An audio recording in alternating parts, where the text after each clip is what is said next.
Hi guys, welcome back from spring break. It is good to see you, even though, yeah, I don't actually see you, but you get to see me.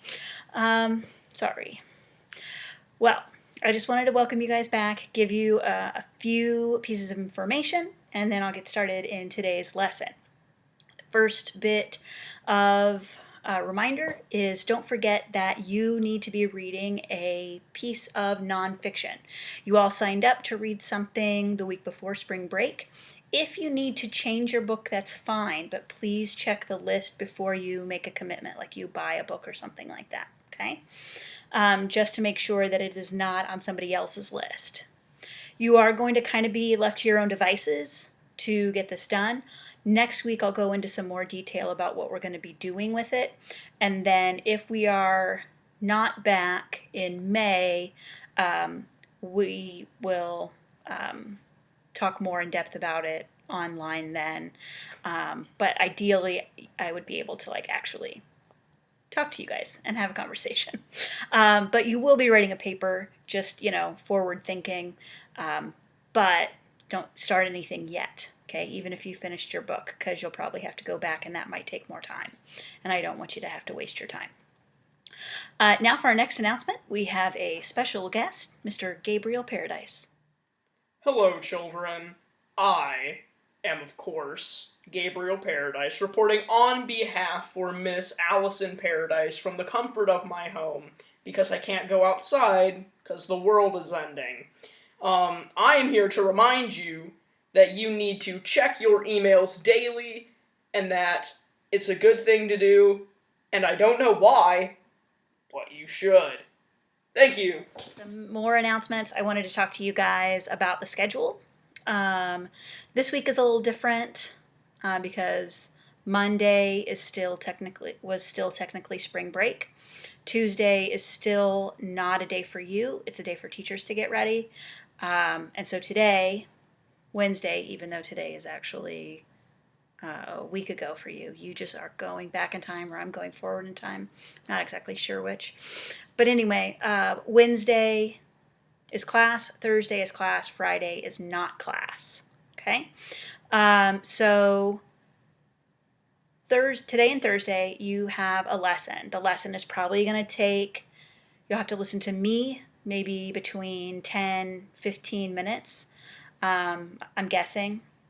And then you're going to have an assignment, which will, depending on you, maybe take you 10 minutes. It might take you an hour. I don't know. It just depends on what kind of person you are. But and then that's how that will go. Also, Thursday, you have an option if you would like, and I would love it if a lot of you would participate. I've set up a Zoom meet. I sent you guys information about that in an email, which is why Gabriel told you it is important to check your email. And you'll find the link there, or the number, the code, and the password to get into the Zoom if you would like to join us. And that's not, you don't have to do that. That is just, I miss you guys and would like to see you and chat with you. Okay? We're not going to talk about anything school necessarily unless you have questions, and of course I'll answer them. Then next week and the weeks following, Monday you don't have class, Tuesday, Wednesday, Thursday you have class, Friday you do not have class. And I will continue to do a Thursday Zoom meet for just general highs, hellos, and it's good to see you, or if you have any questions. Okay, so that's kind of how it will go. If for some reason Thursdays at that time doesn't work for you, just let me know, and I'll set up a time where you and I can Zoom at a different time or whatever. We'll figure something out. Please don't let the technology issue prevent you from asking questions, okay? So that's kind of how things will go until at least May 1st, through May 1st. Maybe we'll be back by May 4th. And if we are, that would make my day. Okay, so before we get started in today's lesson, you need a couple of things. You need to pull up Canvas and have the week's page pulled up, that does remind me of another announcement. Canvas is going to look a little different. You're going to have a link on the main page to each week. This week is the only one that's set up yet. I'm trying to do them a week in advance or so, but I probably won't make the page live until the Monday of class. Now, obviously, you don't have class on Mondays, but that's when I will make it live. That way, if you want to work ahead, you can. If you want to work on Mondays, that's up to you. But it'll all be up there the whole week, starting on Mondays. Okay? So definitely check the week's page before you just pop to assignments, because there will be things on the week page that are important for you to know. For example, first, now don't turn me off yet, but first you need to do the discussion board before you listen to the rest of this lesson, okay? Then you need to have the handout open, and you need to have some way of taking notes. I don't care if that's pen and paper, or if you want to have a Google Doc, like split screen it and have a Google Doc and you're typing stuff, okay? I'm not going to give you a lot of notes, but I do want you to have a few things written down somewhere that you can refer back to when you get assignments and things like that. And depending on, things, if we have final exams, I haven't heard word that we aren't having them, but it's just everything's crazy, so I don't know what's going on. But if we do have a final exam, these will be the types of things that will be on the final exam that you will want to study, okay? So if you don't have all of that done, if you haven't done the discussion board, if you don't have notes, if you don't have the handout open, pause this video now and then come back. And when you come back, I'll actually be doing a screen recording and talking over it so I can show you a few things, okay? All right. See you in a minute. Hey guys, welcome back. This is the main page of Canvas. This should be something approximately like what you see when you are on your Canvas. This is where you will see the links to the pages for each week. Only this week is available for you at the moment. And it won't look exactly like this when you get it because obviously right now it just says that the video is coming because I'm currently making the video. But to give you an idea, this is what it's looking like. So at this point, you should have done the discussion board. You should have this handout open. I already have mine open up here, Poetry About Poetry. And you should also have something open to take notes, whether that's a piece of paper or a, can't think, a Google Doc. I've already recorded this whole thing once and it wasn't actually recording, so I was just talking to myself, so I'm not going to start this over again, even though I messed up. So you've answered the discussion board. Now we're going to talk about our poems, our poets rather, and the two poems that we're going to read for you. Our first poet is Miss Mary Ann Moore. This is a lovely picture of her. And she was alive quite some time ago. Oops, forgot to delete that from the last time. She died in 1972, which was a few years before I was even born. So she is a rather old poet, or a rather dead poet, but nevertheless. But she wrote poems about poetry. And this is National Poetry Month. April is, and much like November being National Novel Writing Month, the challenge is to write a novel over the course of the month.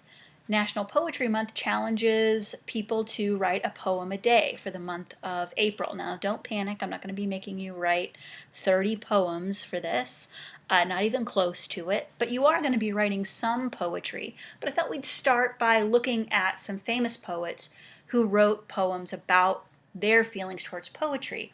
And I hope that you will see maybe a different side to poets in their criticism of their own craft. So I'm going to read Mary Ann Moore's poem to you. Poetry by Mary Ann Moore. I too dislike it. There are things that are important beyond all this fiddle. Reading it, however, with a perfect contempt for it, one discovers that there is in it, after all, a place for the genuine. hands that can grasp, eyes that can dilate, hair that can rise if it must. These things are important, not because a high-sounding interpretation can be put upon them, but because they are useful. When they become so derivative as to become unintelligible, the same thing may be said for all of us, that we do not admire what we cannot understand. The bat holding on upside down or in quest of something to eat, elephants pushing, a wild horse taking a roll, a tireless wolf under a tree, the immovable critic twinkling his skin like a horse that feels a flea, the baseball fan, the statistician. Case after case could be cited did one wish it. Nor is it valid to discriminate against business documents and school books. All these phenomena are important. One must make a distinction, however, when dragged into prominence by half-poets. The result is not poetry, nor till the autocrats among us can be literalists of the imagination, above insolence and triviality, and can present for inspection imaginary gardens with real toads in them, shall we have it. In the meantime, if you demand on the hand, in defiance of their opinion, the raw materials of poetry in all its rawness, and that which is on the other hand genuine, then you are interested in poetry. So, kind of an interesting take on poetry by a poet. Her first thought, I too dislike it, which is kind of interesting. We're going to talk more about the meaning of her poem here in a minute, but if you haven't already in your notes, write down that Marianne Moore is the poet of the poem called Poetry. That's a lot of alliteration in there. And I also want you to write down this term, free verse. You will notice in her poem that it lacks some of what we would consider some kind of traditional aspects of poetry. One of the things that it lacks, maybe the most obvious to you, is that it lacks rhyme. The poem doesn't rhyme. And that's what free verse means. At least that's part of the definition. So here's the definition of free verse. It is a poem that has no rhyming pattern, meaning that it could rhyme occasionally, but there is no pattern to the rhyme, like every other line or every third line rhymes, or the first and last line of stanzas rhyme. There's no pattern. And also, there is no rhythm. So, for example, roses are red, violets are blue, sugar is sweet, and so are you, has both rhythm. It's very kind of sing-songy. And it also has lines that rhyme. Okay, so that's free verse. Another term that I would like for you to know is called enjambment. Put it back up there. I put it up here just so you would know how to spell it. I'll delete it here in a minute. But enjambment is when at the end of a line of poetry there is no punctuation. So you will notice in much of her poem, at the ends of the line, there is no punctuation. That is a signal to the reader that you don't pause. In poetry, punctuation is very intentional because people tend to read it incorrectly, which is why they don't understand it, which is why they don't like it, kind of compounds on itself. But just like you wouldn't pause at the end of the line of a novel, like if you got to the end of the line on the page, you don't pause there like it's the end of the thought. If there's no punctuation, you just keep reading. Poetry is the same way, but a lot of poetry, especially the poetry that you read when you're young, does have punctuation at the ends of each line, and so you get the impression that's how you're supposed to read all poetry. And that is a misconception. Roses are red, comma, violets are blue, period, sugar is sweet, comma, and so are you, period. There's punctuation at the ends of each line, and that's why you pause there. Okay? So it would be very easy to not read this poem correctly and become extremely frustrated because it didn't make sense if you read it where you paused at the end of the line. So, for example, here, I too dislike it. There are things that are important beyond all this fiddle.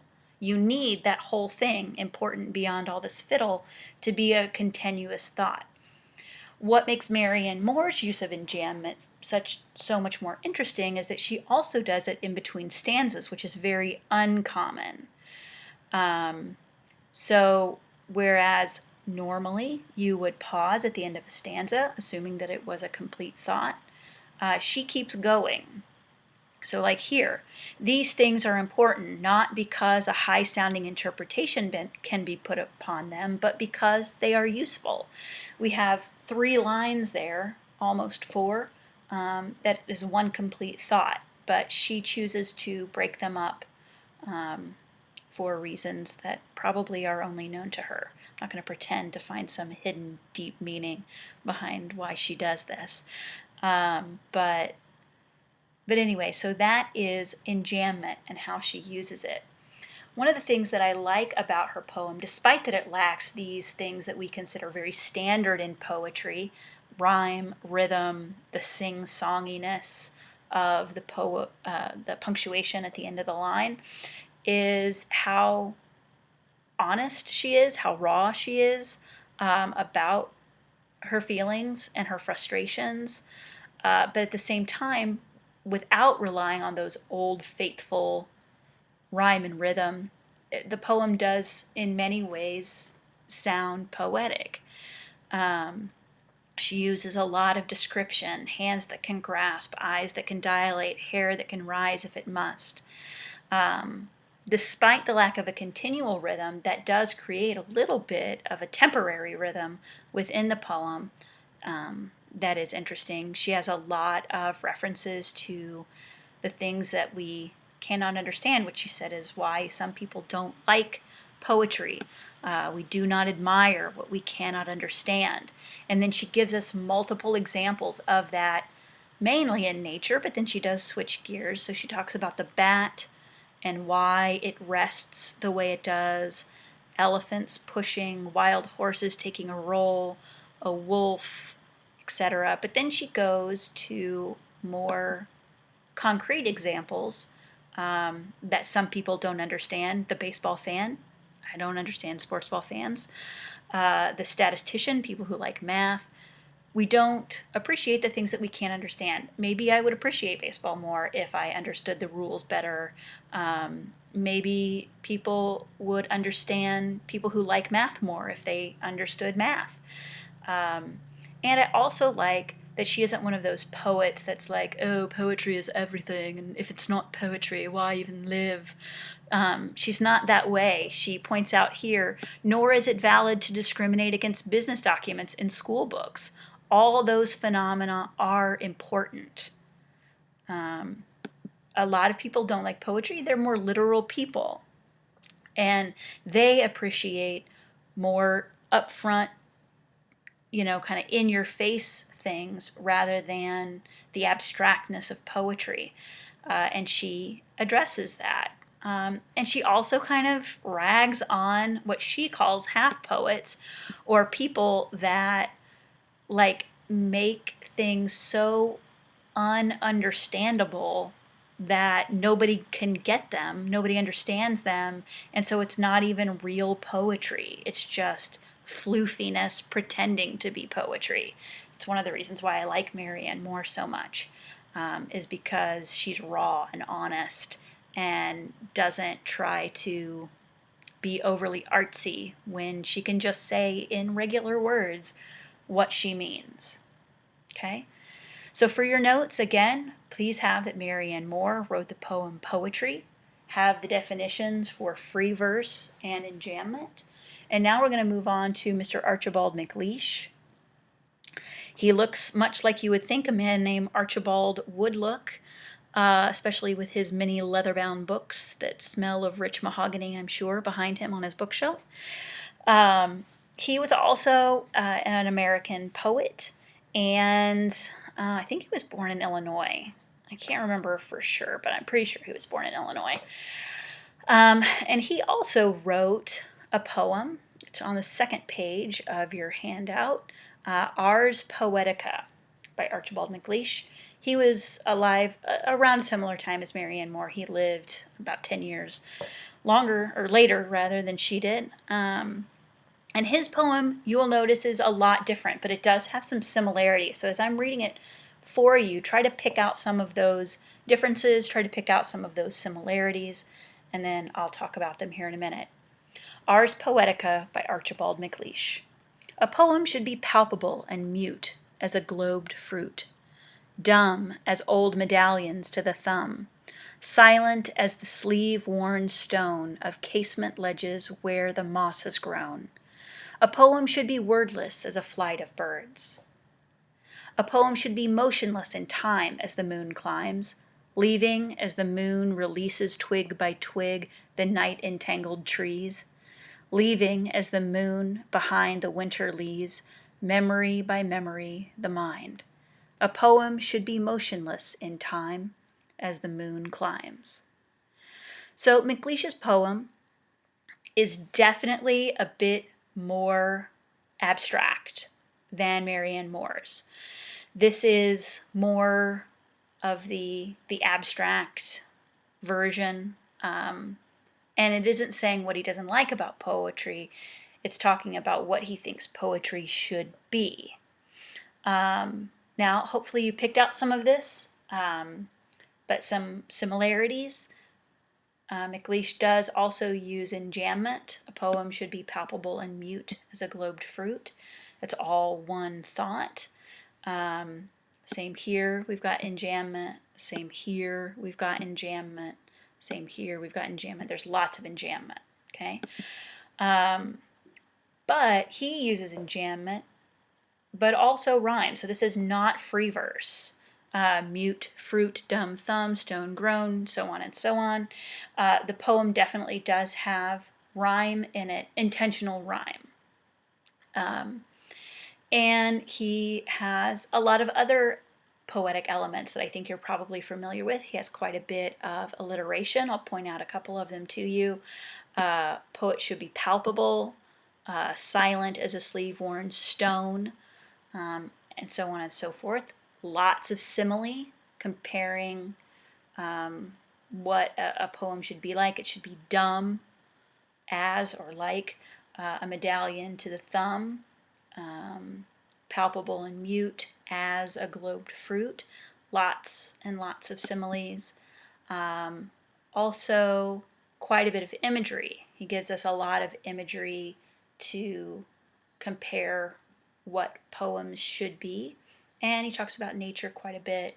That is a very common theme among poets because a lot of them find beauty in nature. And so that is what they use to convey that concept of beauty, is the beauty of nature. And Archibald MacLeish obviously does that, as well as Marianne Moore in her poems. So those are the elements of poetry that I want you to know. Free verse, enjambment, obviously the other ones that I'm assuming you know. If you don't know the other things that I've talked about, Google them and figure them out. We're going to be looking at various terms along the way that you'll add to this list, so you might want to leave some space there. And we also will talk about quite a few more poets, at least one a day. Some days like today we'll have two, but probably no more. Okay, so today's lesson is way longer than I thought it would be. The lessons in the future will be much shorter, I promise. I did have a lot of other stuff to go over, so I apologize that it's as long as it is. So I'm going to go over the assignment really, really quickly, okay? So on Canvas, you've got the assignment, poetry, write a poem about poetry. So very much like Marianne Moore and Archibald MacLeish, I would like you to write a poem about how you feel about poetry. And I did put on the assignment that you're not graded on whether or not you're going to be the next Edgar Allan Poe or Walt Whitman or other famous poets. You're not going to be graded on that, but I am going to grade you on a few things that I listed there, how honest, open, vulnerable, and academic that you are, okay? I gave you an example. You can read through that yourself. I want you to attempt to convey actual emotion, and I want you to use poetic devices, as many as you can. And I would like you um, to label those, so you can highlight them in different colors, and then give me a key at the bottom, like this is enjambment, this is simile, this, if it's pink, it's a simile, if it's blue, it's a metaphor, whatever. I don't care. But that way I know it's intentional, that it wasn't just, oh, coincidentally they had a few words that had the same consonant sound at the beginning or whatever. So your poem may be all marked up. Now, if you hate that, you don't like that, you can put it twice. You can let me read it just once, regular, and then copy and paste it on second page or something, and then highlight that to death. Okay, whatever you want to do, however it works for you, is fine with me. Don't worry about rhyming if you don't want to rhyme. I just want you to try, really try. Okay.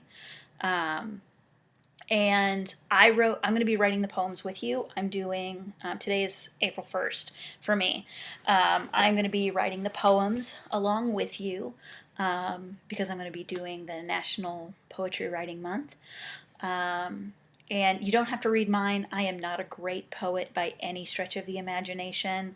I feel like I'm more of a fiction writer, novels and short stories. But I like to stretch myself, do things that are a little bit out of my comfort zone, and it is way the heck out of my comfort zone to allow you guys to read things I've written. So read it if you want, don't read it if you don't want. I don't really care. You have until midnight tonight to get it in. You will notice that I am leaving the assignments open for an entire week. I don't want it to become habit for you to turn things in late, but if it happens because of technological issues, then I'm going to give you some leeway. But if you start turning in everything late, then you and I are going to have some sort of conversation via email or whatever about that. But I want to try and be flexible, but I don't want to be so flexible that you become irresponsible. So kind of keep that in check. Also, we are going to put vocab on hold for the month of April. Because we only meet technically 3 days a week. I don't want to overload you with things to do, and for some of you, writing these poems is going to be a stretch, and so I understand that. So I'm not going to do vocab, at least for the month of April. So that does mean we're not going to finish the vocab list.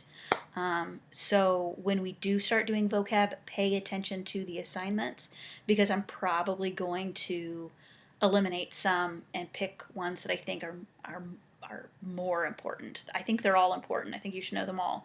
But if I have to narrow it down more than I have, I'll need to do that. So, all right. I'm sorry that I've babbled so much.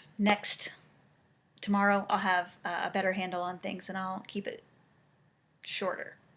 I hope to see a lot of you tomorrow at the Zoom. I believe that starts at 11:30 for you guys. Yes, 11:30 to 12:30.